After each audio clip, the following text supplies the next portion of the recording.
This is a test. Welcome to Hip Hop Culture, where DJing, MCing, graffiti art are expressed every day within the inner cities of America and the world. You are not doing hip hop, you are hip hop. Welcome back. It's Perc Papi. I'm Perc. This is Papi. Today we got a very, very special episode. In talking about, upbringing and family life and special women in our lives, But before we get into that, let's do a check-in. Papi, tell us what's going on with you. Hey, so how are you, bro? I'm good, bro. How are you? Good day? Yeah. Good week? Good week all day. Been busy. Every day. Yeah, so my check-in is that I've started formulating the record label. Okay. Defined. Everyone follow that. And a lot of stuff going around Perc Papi. So got some new members to the team, people. So watch out for us. So if you want any shoots and stuff like that for the summer, let's get it booked in. Weddings as well. I want to do weddings. I want to get into weddings, bro. Like I haven't been distracted from that. So yeah, and just a lot of meetings. Okay. Good things. Positive things going on. Very, very, very positive things. Just getting the future. 5-year plans, man. All about 5-year plans. So what about you, bro? Bro, man, it's been good. We got hit that snow yesterday. That kind of took me for a loop because I have a long-ass driveway. But besides that, everything's been positive. Happy, blessed. I started training again, trying to get out of this dad bod. A lot of positive things going on with work, and I got my baby back in the States. I'm restoring a '69 Cutlass 442. Another kid, bro. So it's gonna be nice when I finally get it over here. So I'm just excited, man. I saw what you're heading towards, man. Jeez. Yeah, we're gonna be using that in some music videos. I don't know about that yet. What do you mean? I don't know. We'll see. We'll talk. You're going to have to pay me the right price for that. Just a quick one. Watch out on Perc Papi because I'm going to have the new music video coming out soon. Another shameless plug. Non-stop, bro. Yeah, I gotta be on the ball, Come on, you too as well. Okay, let's do it. Your car? It's going to be for rent soon. Yeah, we'll see. I'll charge you a fair rate. So I'm a fair person. Person. Let's talk money. Oh yeah, all day, every day. So Papi, let us know what are we talking about today. So today we are talking about something that happened towards the end of last week, which was National Women's Day, and I know we're a week ahead, but ahead. You mean behind?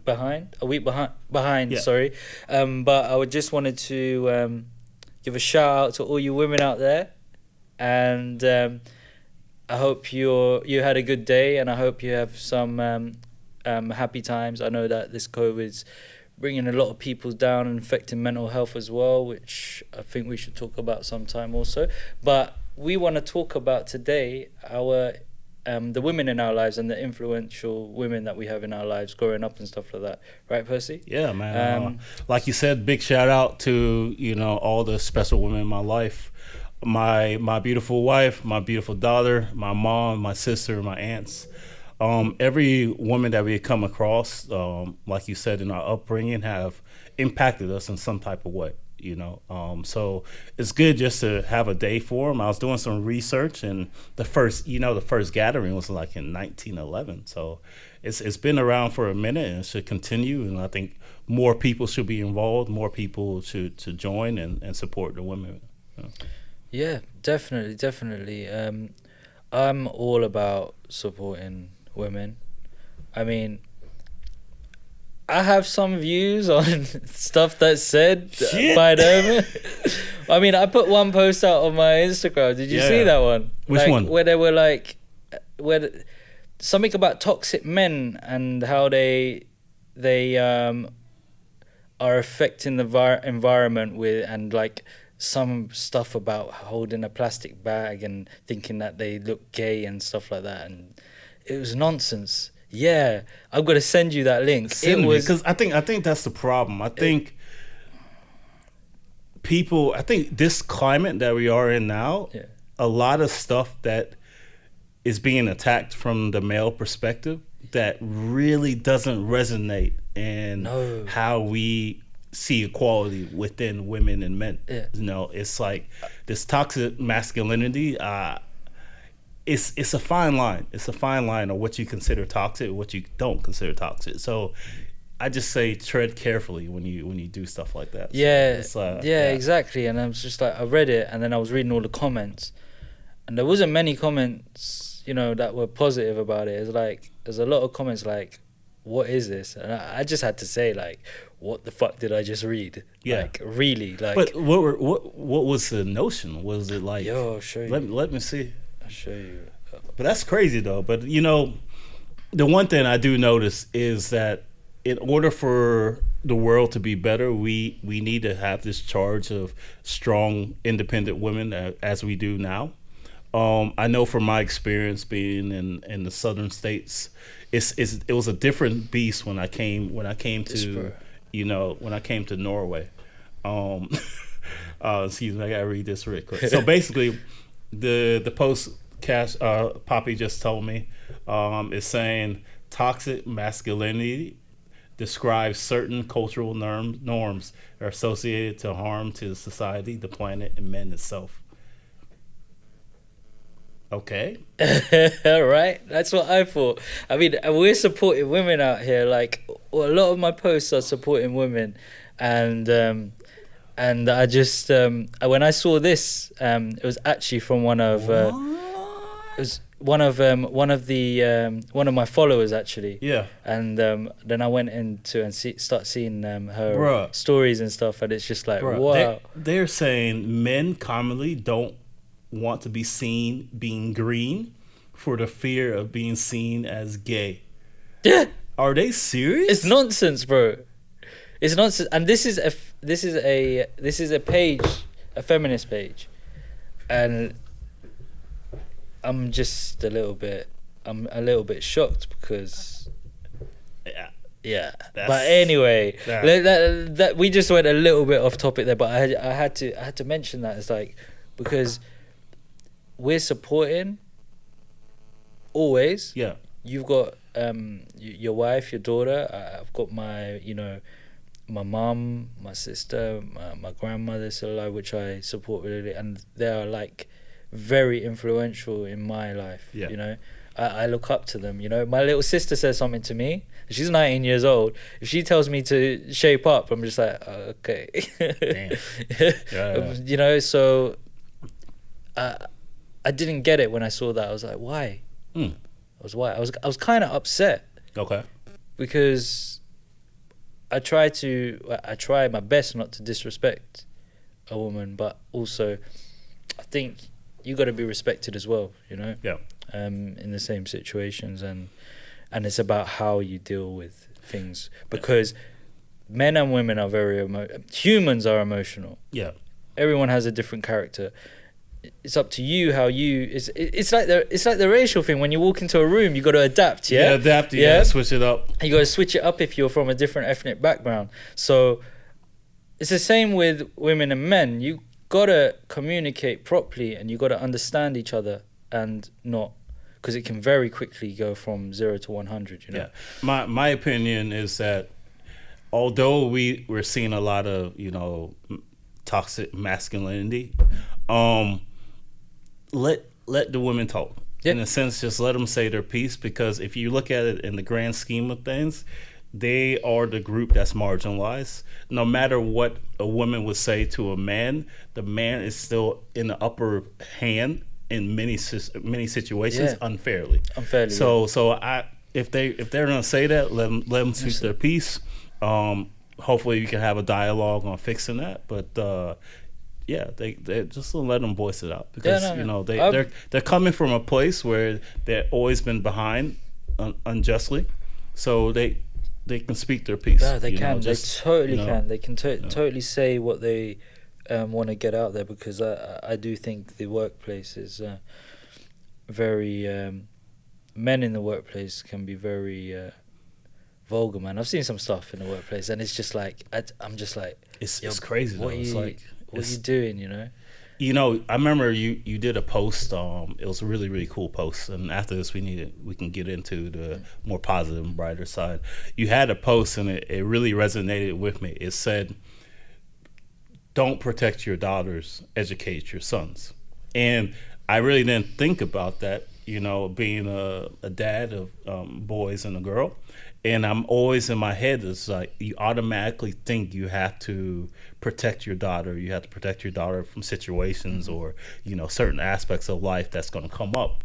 Instead, we don't really harp on teaching the boys that this behavior or this type of saying or mindset is detrimental to women and just humans in general. So that was a very cool post that you did, and that really, really resonates with me. Gracias. Yeah.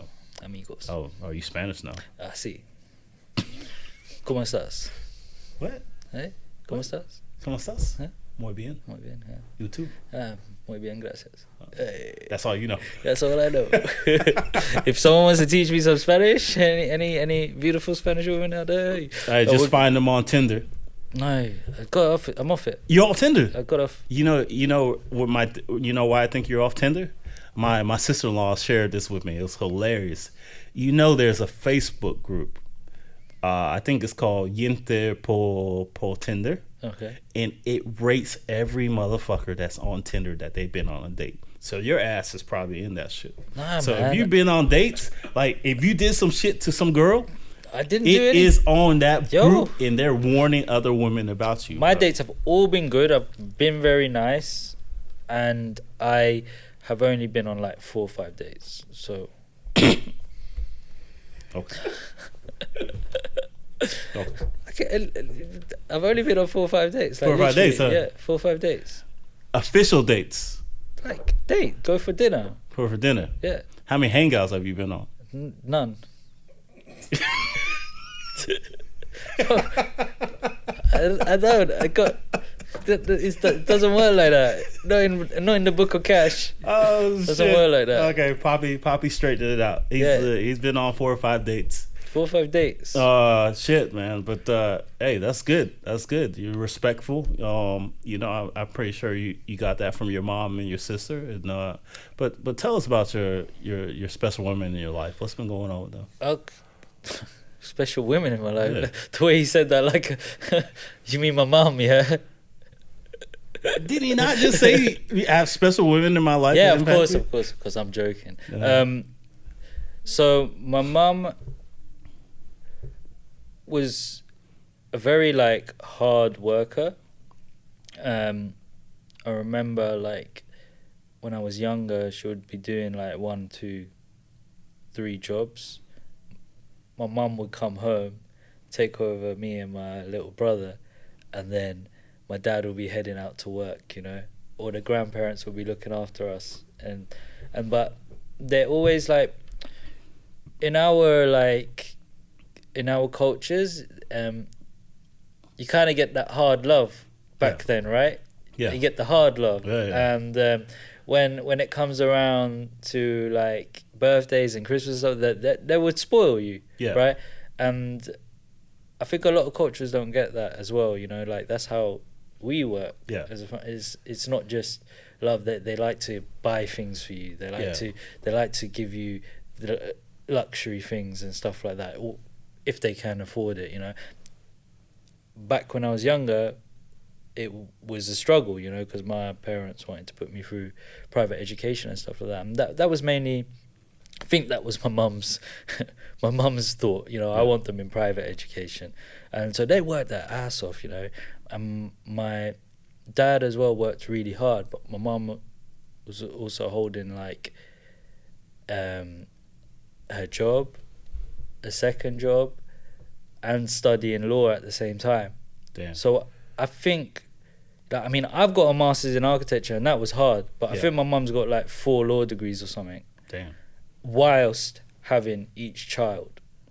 Damn. Hey. You know? That's respect. So it's I got respect for my mum. I always say, yeah, you know what, my education's gonna be like bigger than yours one day, and she was like, you'll never be bigger than me. I'm your mother. Right. I'm your mother. But yeah, I think my mum she really like looked after us growing up. I feel the love, you know.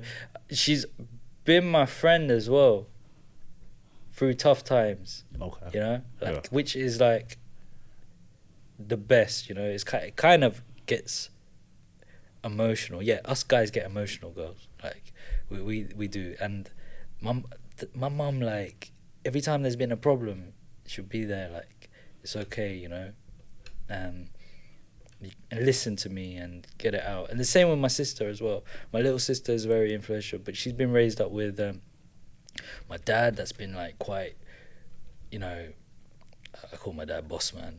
My dad's a boss man in the house, you know. He's got this like very like street cred kind of characteristic about him.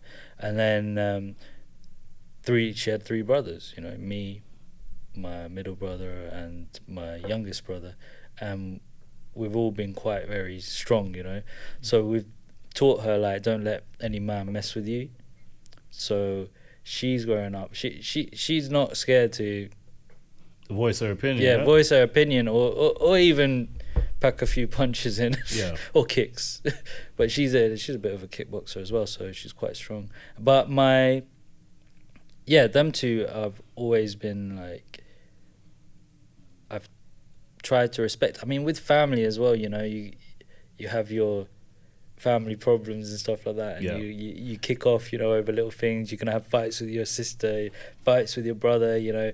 Your sister's always going to be like coming crying to you, like I remember she used to always come crying to me, or if I'd done something to her, she'd go crying to my mum and my dad, and I'd get my ass whooped. And it was like it's like that. What growing up was really, really, like, I think because it was full of men, the family was full of men, we had to look after, you know, especially my little sister. My mum can look after herself, but my mum's like this 5'1" woman, like, walking around like in court and stuff like that, and it's like and she likes big cars. Like, she's got like a 4x4 and a like a Jaguar XK8, like 4-liter V8 engine in it. It's just like, this little woman, man. Like, so much power for a little woman. Yeah, man. My mom, I had a nickname for my mom growing up. There's a movie, it's an old school movie, and it's about an actress named, what's her name? I think Joan something. And she referred to her mother as Mommy Dearest.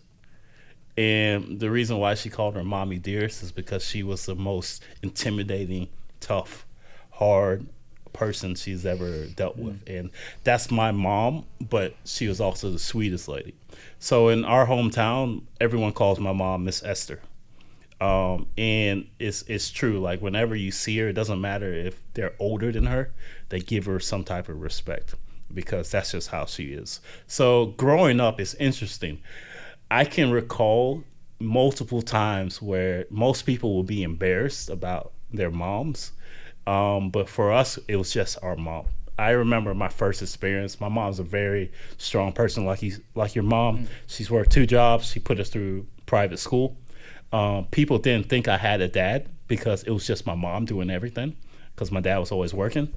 And the first instance that my mom was my mom, everyone saw it, was my sixth grade. So in 6th grade in the United States, you're probably like 11, 12.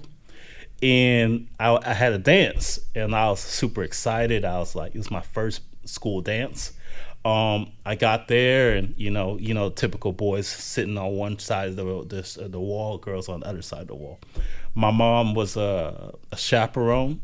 She was watching it, and out of nowhere, my mom just grabs me and like another friend and starts dancing in the middle of the floor. And then all the other kids start dancing. But the thing with my mom is she's African and she doesn't know when to stop. So it went from just like little 2 steps to my mom like getting down with like these bunch of little 6th grade boys, and I'm just like, yeah, that's my mom. And that's just her personality. That's how she's always been. She's tough, she's sweet, she will love you beyond what is necessary to most people. And you know, I learned so much from her. And same with my sister. Like, They're like 1 and 2, just their personality. And I remember, like, I was in high school. Me and my brothers were pretty, I would say, popular. So in the United States, you have something called homecoming. And it's like the big dance, and you see it on movies. Like they have a homecoming king and homecoming queen. So me and my brothers all won homecoming king. But during the ceremony in which like they put the crown on your head and like you walk around the school and people are cheering, my mom will always accompany us. And then we'll be walking around waving, and my mom she'll pull up. This is what she would do. She'll pull up her shirt, she'll tie it in a bow, and show her stomach, because she says she's sexy no matter what age. She's sexy. And she will start dancing and twerking and moving around. Everyone be like cheering her on, and me and my brothers, like, when we do it, we're just like, yeah, that's just my mom. You know? It's like, bruh, I need to meet your mom. you need. I was thinking of like, I need to have a movie about my mom. Like, it's like Coming to America. It's like fucking Everyone Hates Chris combination. She is a hilarious person. Hilarious person, man. It's like so many stories. Yeah. Did I tell you how 8th grade I told my mom I want to go to a public school? Okay. So I went from private nun school to a public school in 9th grade. 9th grade I was like 14. Yeah. Of course, public school is a lot different than private school. You don't have to do work so much. You can relax because it's easier if you've been in a private school than go to a public school. So I sort of rebelled. I didn't really go to class. I still made good grades, but I didn't go to class. I didn't do any of that stuff. So not knowing, this is how crazy my mom is. My mom has spies at the school that I did not know about. So my mom made friends with certain teachers, certain faculty members, and everything. So she would get reports about me, what I was doing. And she will say stuff, but I didn't really pay attention. She was like, so how's school today? I was like, it was good. It was okay. It was like, did you go to all your classes? I was like, of course, Mom. I don't skip classes. She's like, oh, you didn't? Okay. All right, cool. Just making sure. So that went on for a year. Yeah. And we had winter break came up. So winter break is it was like mid-December. So winter break comes up. And I'm talking to my friends at public school, and I'm like, I'm super excited for the next year, you know, and, you know, being rebellious and being hard, supposedly. So school starts again, and I'm getting ready the first day to go to the public school. And I get into the car because my mom drives us to school. So I get into the car, and my brothers at the time were going to private school. I was only in the public school. Yeah. My mom starts driving to the private school first, which normally she drives to the public school first to drop me off. So she drives to the private school, and then she's like, she parks the car. She's like, all right, everyone out. I was like, Mom, I gotta go to school. Like, what are you doing? Like, everyone out. I was like, oh. She was like, oh, I switched you. And I looked at her. I was like, what do you mean you switched me? She was like, oh, you're going here now. I was like, when did you do this? She was like, you know, this whole year I've been keeping track. I know you've been skipping school. Your pants have been hanging down low. You've been talking to these girls, and you haven't been doing your schoolwork, even though you make good grades. So I took you out of that school and I put you in private school. And I was so fucking pissed. Your mom put shade on you, bruh. She fucking, like, I walked in there and I went from a school of 90% black people to 95% white people. There's 4 black people at that school. And I was like, fuck. See, that's crazy. That shit was like, that's crazy damn. though, but like, I never got the chance. I went to like a they call it like a community college after school, after my private school, which was a bit more it's where all the private school kids went that didn't want to go further into private college. Gotcha. So it was a bit out in the sticks, but before that I was one of the few Asian kids in ethnic kids in the school I was in. It's a totally different ball game than a public school, that's what, you know, from what I hear from my friends and what you're saying. And you've been in private and public, because you get all different kinds of things going on as well, but different things. It's more serious in a private school. You got more discipline and stuff like that, but then you get the prejudice, the racism, and only thing I can remember, you know, my mum turning up is when a teacher has said something, or they're not putting the time into me, but they're putting the time into the Caucasian kid that's mums on the PTA. Oh yeah. You know? Yeah. And you know, I've seen my mum come in and like just rip into like the head of the school and stuff like that, and it's just like, okay, I've not seen this side of my mum before. But did you ever like? Honestly, no. My high school, surprisingly, being in the South, my high school was my closest friends were from that school, and I really didn't experience prejudice or racism that much within the kids that were there. It was more on the outside. I remember a time when this really irked me. You know, I told my mom about it. Like, to certain people, the way me and you talk in the United States, they would consider it proper English. Yeah. And I remember a lady calling for my mom from the school, and I answered the phone, and I was like, "Hi, this is the blah and blah residence. How can I help you?" And the lady hung up. And then she called back 2 minutes later, and I picked up again. It's like, "Hey, this is blah blah blah residence. How can I help you?" And then the lady was like, "Oh, is this the certain residence?" I was like, "Yeah." She was like, "Oh, I didn't expect you to sound like that. I thought I called the wrong number. I thought it was some other type of, or some other family." Yeah. And I told my mom, and I was like, she was livid. And I was like, you know, it's just that little things that you have to deal with in, you know, certain towns back in the States. But yeah, you know, my mum. If you speak to my mum on the phone, you'll think she's a westernized, like, or proper like white woman. You wouldn't figure it. Yeah, she's the way she talks is very like, it's quite educated and stuff like that. But then I think when my mum turned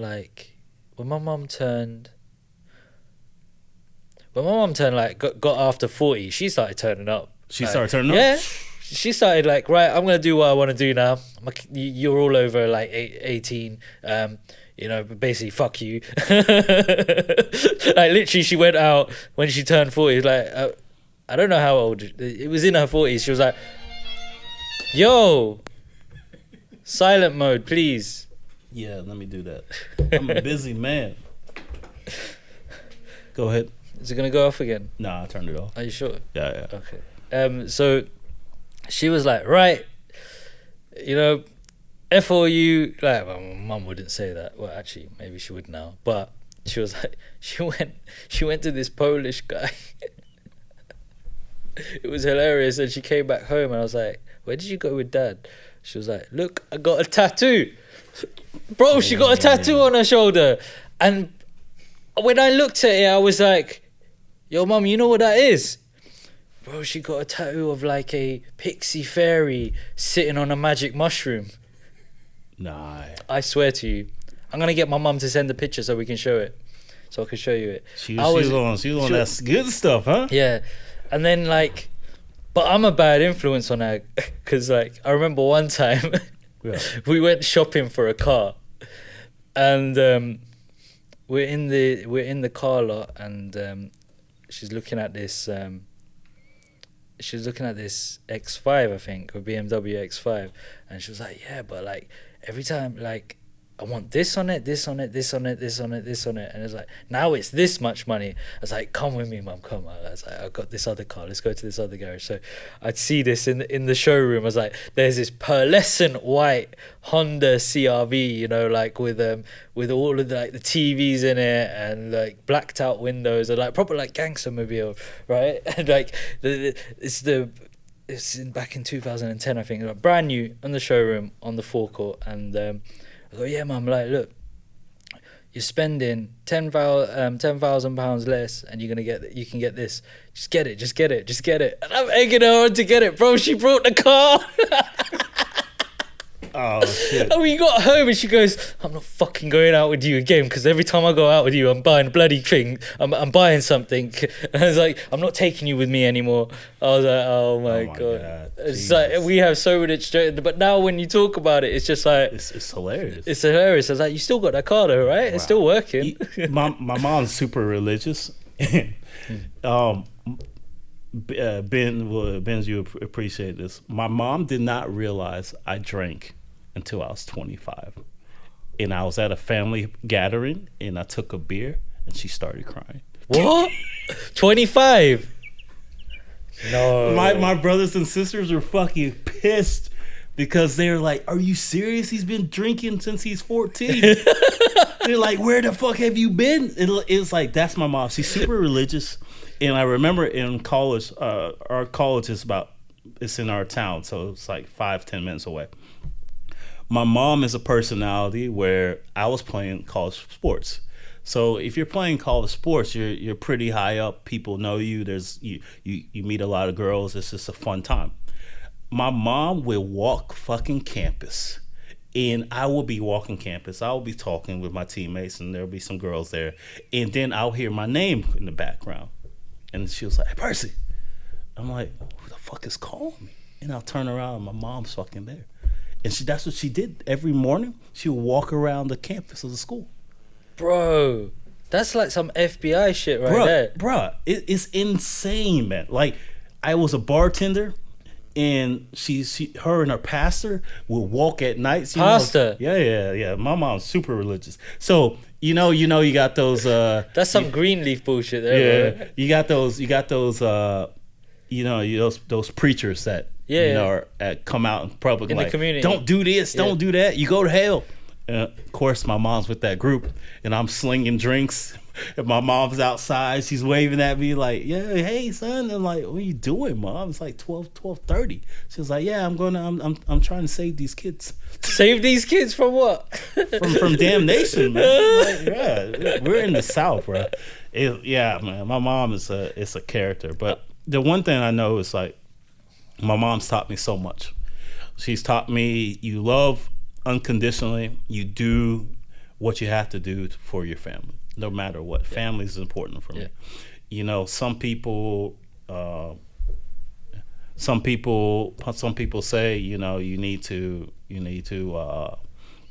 take care of your family, and that's one thing I learned from my mom. So cool. Good. I need to meet your mom. Like, Bro, hey, I'm telling you, I'm not sure she's gonna make you wash dishes. I know that for a fact. My mom still makes me wash dishes. We're hand dishwashers. Bro, my mom says, I said every time I go to my mom's place, it's like, "Why haven't you got a dishwasher?" Why do I need a dishwasher? I got 3 sons. Yeah, I got 3 sons. Like, that's it every time. But my mom's always a joker. Like, I can have a laugh with my mom. And it's like when you go back to home and you're in the family environment, when you got a big family, there's always some sort of kickoff. Oh yeah. And when my mom and dad's at each other, they're at each other, and I'm just like, yo. And then next thing you know, my mom's sitting there laughing. I'm just like, yo, you guys have got some twisted things going on here, because like, this is what I got away from. It's just like, good, I wanted to get rid of you. But that's the crazy thing. Like, we're adults. Yeah. And every time we come home, it's like we're fucking 12 again. Yeah. It's like, "Hey, do the dishes, dude." Hey, and do they always bring up something that happened when you were like 14 years old that you fucked up on? Yes. They're like, yo, like my it's insane when it comes to my biggest pet peeve is there will be a remote right next to us. There will be a remote right next to us, or next to my parents. And they will scream your name, bloody name, to come into the room to handle the fucking remote that's right next to them.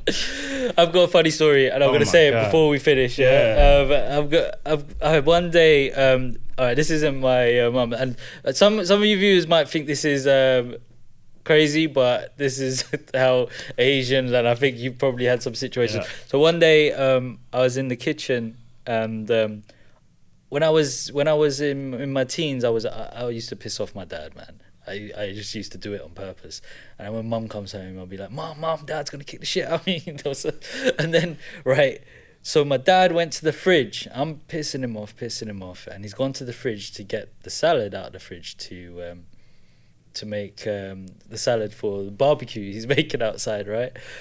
So I don't know what I said to him, but he got really pissed off. He grabbed the cucumber out of the fridge, literally, and he went... I put my arm up like this, yeah, and the cucumber just disintegrated, and he looked at me and he goes, how the fuck am I going to make the salad now? It was fucking brilliant, Oh bro. my god! It's those stories that like.